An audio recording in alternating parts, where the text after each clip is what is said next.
Hello guys, good evening. 2 अक्टूबर यानी भारत के 2 महान सपूतों की जन्म जयंती। इस दिन राष्ट्रपिता महात्मा गांधी व हमारे स्वर्गीय प्रधानमंत्री श्री लाल बहादुर शास्त्री का जन्म हुआ था।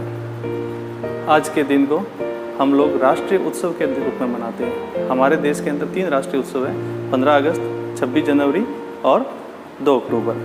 15 अगस्त को भी हम राष्ट्रीय पर्व के रूप में मनाते हैं, 26 जनवरी को भी मनाते हैं और 2 अक्टूबर को भी मनाते हैं। 15 अगस्त, 26 जनवरी और 2 अक्टूबर, इस दिन विद्यालयों के अंदर उत्सव मनाया जाता है। सारे बच्चे बड़े ही प्रेम से, सौहार्द से इस उत्सव को मनाते हैं और हमारे इन महापुरुषों के जीवन के बारे में जानते हैं। अध्यापक अध्यापिकाएँ भी इनको पूरी जानकारी देते हैं और लोगों को उन महापुरुषों से प्रेरणा लेकर के बच्चों को कहा जाता है कि आप भी इनके जैसे बनिए, आगे बढ़िए। इन महापुरुषों ने अपने जीवन में कितनी कठिनाइयाँ देखी, उन कठिनाइयों को पार करते हुए उन्होंने अपने देश के लिए, अपने राष्ट्र के लिए, अपने वतन के लिए जो जो बलिदान किए, उन बलिदानों को आखिर में परिणाम के रूप में उन्होंने हमको स्वतंत्रता दिलाई। तो महात्मा गांधी जी का जन्म 2 अक्टूबर 1869 एवं लाल बहादुर शास्त्री जी का जन्म 2 अक्टूबर 1904 को हुआ था। महात्मा गांधी जी का जीवन वृत्तांत मैं आपको शॉर्ट में बताऊंगा। भारत के इस महान सपूत का जन्म 2 अक्टूबर 1869 को गुजरात में काठियावाड़ जिले के पोरबंदर नामक गांव में हुआ था। इनके पिताजी का नाम करमचंद गांधी व माता का नाम पुतलीबाई था। गांधी का पूरा नाम मोहनदास करमचंद गांधी था। इनके पिता राजकोट रियासत के दीवान थे। इस बात को आप ध्यान रखें, कई बार कंपटीशन परीक्षाओं के अंदर ये बात पूछ ली जाती है कि इनके महात्मा गांधी जी के पिताजी जो थे वो कहाँ के दीवान थे, तो वे राजकोट रियासत के दीवान थे। 15 वर्ष की आयु में ही इन्हें इंग्लैंड में अध्ययन के लिए भेजा गया। विदेश जाते समय माता के समक्ष इन्हें 3 प्रतिज्ञाएं करनी पड़ी। पहली प्रतिज्ञा थी मांस नहीं खाऊंगा, दूसरी प्रतिज्ञा थी शराब नहीं पीऊँगा और तीसरी थी किसी भी स्त्री को मैं माता के समान समझूंगा।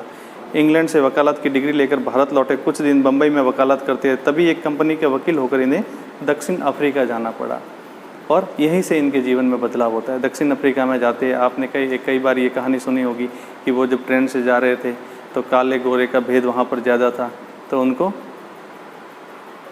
ब्लैक स्किन कह करके वहाँ से डिब्बे से धक्का दे दिया था। तभी उनके मन में ये विचार आया कि मैं इन लोगों के लिए जो ये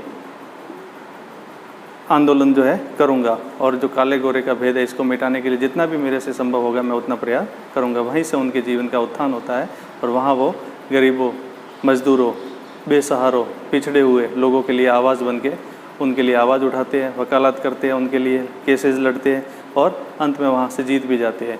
तभी उनको भारत की स्थिति का पता चलता है, यहाँ आते हैं और उनको भारत बुलाया जाता है।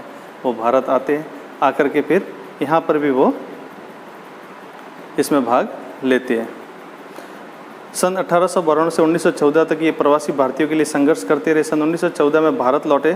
सदियों से पराधीन राष्ट्र ने करवट ली। चंपारण में किसानों की रक्षा के लिए इन्होंने आवाज़ उठाई। सन 1942 में इन्होंने अंग्रेजों के खिलाफ भारत छोड़ो आंदोलन की शुरुआत की।